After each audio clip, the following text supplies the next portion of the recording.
여론조사 잠깐만 보는데요. 오늘 여론조사는 소개해드릴 게 별로 없어요.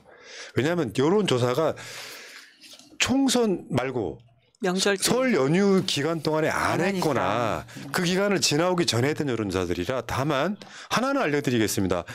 그 2월 1주 나온 여론조사, 리얼미터 여론조사 같은 경우는 국민의힘 경선 기간입니다. 그러니까 후보 적합도 조사 이런 거 하고 있는 기간이에요. 그래서 지금 보수가 과표집돼서 30일, 진보가 23이니까 8% 정도 보수가 많이 잡히는 상황이라 최근 나오는 여론조사는 그냥 신경 쓰셔도 된다. 그거 끝나면 다시 원래 회복된다 이런 거고 하나 더 말씀드렸죠.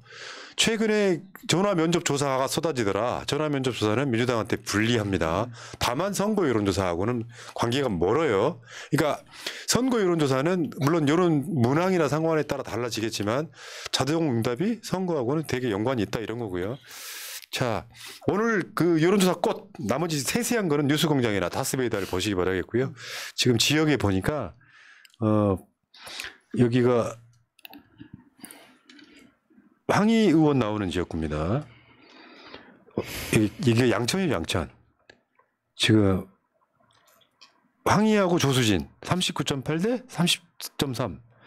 그 다음에 황희 의원 40.2, 국민의힘의 정미경 전 검사 출신 30.4 이렇게 나옵니다. 여기는 이제 무조건 이긴다 이런 거고. 그 다음에 이제 지금 강북으로 한번 가볼게요. 정봉주 의원이 지금 출마한 강북 여기 보면 민주당 54.3, 국민의힘 17.2인데 이 지역에서 실제로 여론조사를 해봤더니 민주당 후보 적합도에서 놀랍게도 정봉주 의원이 출마 한 달 만에 벌써 17.8%가 나오고 있습니다. 2등이죠. 이게 지금 지고 있다고 실망하실 일이 아니야. 네. 출마한 지 한 달 만이야, 한 달만. 정봉주 의원이 출마한 지를 모르는 사람들이 굉장히 많습니다. 그러면 이제 물론 이제 총선이 코앞에 다가와 있지만 전 제가 봤을 때 결국은 이거 이겨낼 거라고 생각해요. 그 다음에 대전으로 한번 가볼까요? 황운하 의원 37.6, 국민의힘 후보 31.1 이런 정도로 지금 또 앞서고 있고요. 그 다음에 충북 청주 상당인데요. 왜 여기를 여론조사를 하는지 알 것 같아요. 저는 제가 봤을 때 문재인 정부 책임론에 있어서 가장 앞에 있는 사람이 노영민 비서실장이에요.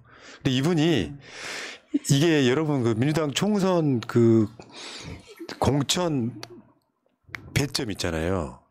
첫 번째가 뭔지 아세요? 가장 배점 많은 거? 승리 가능성이에요. 승리 가능성이 제일 높아요. 떨어질 가능성이 매우 높은 사람. 지금 노영민 전 비서실장 같은 경우는 15.8밖에 안 나옵니다. 민주당 내에서도요. 그래서 붙여봐. 이렇게 붙여봐요. 그러니까 지금 정우택한테 압도적으로 지고 있는 거예요. 분위기가 그렇다고. 그러니까 노영민 실장은 비서실장이라는 이력을 갖고 나와서 출마하기보다는 민주당이 지금 공천할 때 승리 가능성이 아예 없는 상태로 보시는 게 맞을 것 같고 대충 이러면 이재명 대표의 뜻이 아니라 공관위원장 입장에서는 상징적 의미로라도 불출마해 주시면 그렇죠. 어떨까? 나는 그 타겟이 노영민이었다고 보는 거예요. 저도 그렇게 생각을 합니다. 왜냐하면 전반적인 저쪽 지역의 그 투심 분위기가 또 위축될 수 있기 때문에 불출마해 주는 게 어떠냐라고 권유 드리는 것이 오히려 되게 좋은 방법이 아닌가라는 생각이 들죠. 그래서 그 이재명 대표의 페이스북을 한번 보시면 한번 읽어봐. 시간 없지만 읽어봅시다. 페이스북. 단결만이 답입니다. 설을 앞둔 밤이 깊어가는 만큼 저와 우리 진영에 주어진 소명의 무게를 되새깁니다. 국민의 삶을 방기한 정권을 심판하고 민주주의, 평화, 민생, 경제를 되살려 국민께 희망과 미래를 드려야만 합니다. 소명을 다하는 일은 결코 쉽지 않습니다. 가용 가능한 자원을 모두 모아 총력을 다해야 가능한 일입니다. 계파를 가르고 출신을 따질 여유가 없습니다. 친명 비명 나누는 것은 소명을 외면하는 죄악입니다.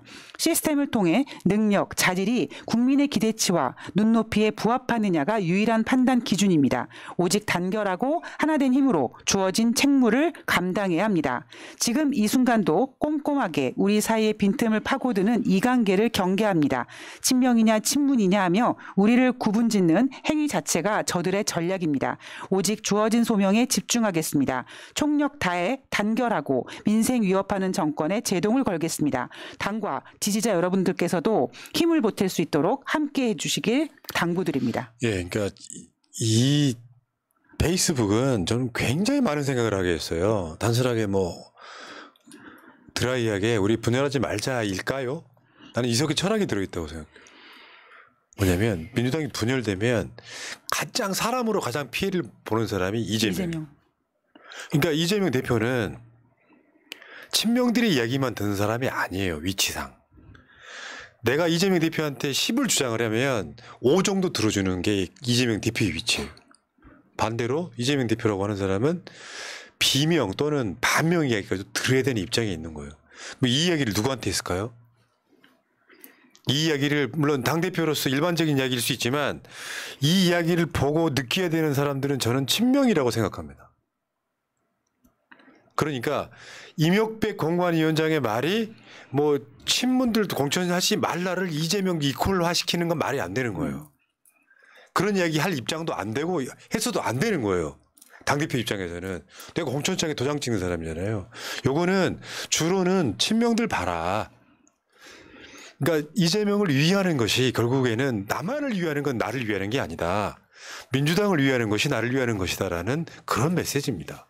이게 보이셔야 되는 거예요. 자, 그리고 그 트위터를 되게 많이 하셨거든요. 짧은 글 쓰는 트위터로는. 거기 이제 RT한 것 중에 하나가 이겁니다. 투표하면 이긴다. 두려움을 용기로 바꾸자. 좌절하는 건 희망이 컸기 때문이다. 슬퍼하는 건 우리에게 희망이 있었기 때문이다. 이 깊은 좌절과 이 깊은 절망감, 슬픔은 바뀌면 용기가 될 것이고 바뀌면 투지가 될 것이고 바뀌면 열정이 될 것이다.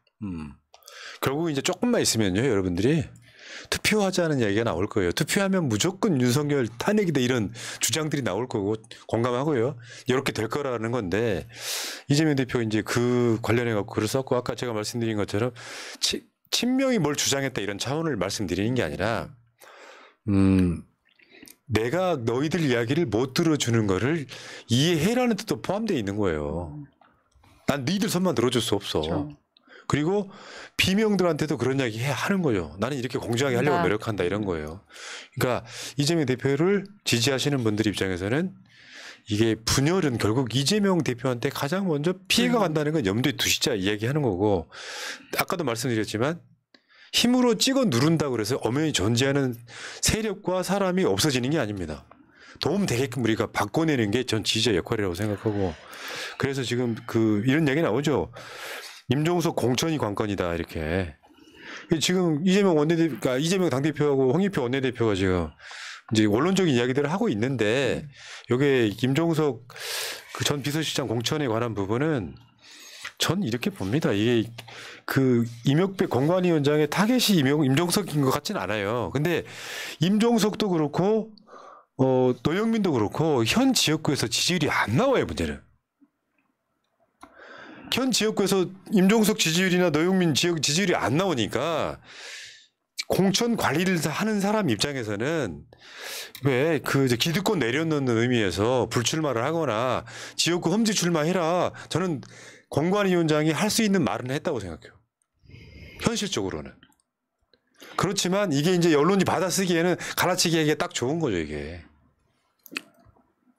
그러니까 한마디로 만약에 임종석이라는 인물이 굉장히 뭐 지지율 같은 것도 높고 그다음에 여러 가지 평가 시스템에 따라서 했을 때 당연히 가능하다라고 하면 우리도 지지해 줄 수 있는데 지금 임종석이라는 인물 자체가 너무 지지율이 떨어지기 때문에 이건 어쩔 수 없이 평가해서 아까 말씀하셨잖아요. 공천의 가장 중요한 핵심 포인트는 그 부분이라고 말씀을 하셨기 때문에 당선 가능성이기 때문에 당연히 그 시스템에 맞춰서 객관적으로 평가하고 있다고 생각합니다. 그러니까 이걸 과하게 이재명 대표랑 엮지 말라는 거예요. 이재명 대표는 중심 잡으려고 엄청 노력하고 있는 거고 공천관리위원회 차원에서는 나름대로 전략을 쓰고 있는 거예요. 그런 차원인 것 같고.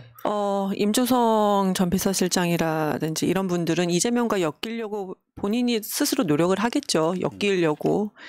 근데 저는 이제 이 분만 국한돼서 말씀드리는 게 아니고 전반적으로 현역 의원이 있는 곳에는 단수하지 말고 다 경선해야 된다고 말씀을 꼭 드립니다. 왜 그러냐면 지금 현재 우리가 알고 있는 친명이다라고 하는 분들, 그런 분들조차도 지난 경선 때 정세균을 선택할까 이낙연을 선택할까 고민했던 분들이 있습니다. 그러다가 고민 끝에 나중에는 이제 지역분들과 얘기를 하면서 이재명 선택하셨던 분들도 있습니다. 근데 이걸 누구라고 언급은 하지 않겠습니다. 그러니까 지금 그거를 다 무슨 돌과 보석을 가릴 수는 없습니다. 그거는 내부에서 갈라치라는 거기 때문에 그러면 이렇게 뾰족하게 돌출되는 임주석 그 전 비서실장만 언급할 것이 아니고 현역 의원은 지역구는 전체에 다 경선해야 된다.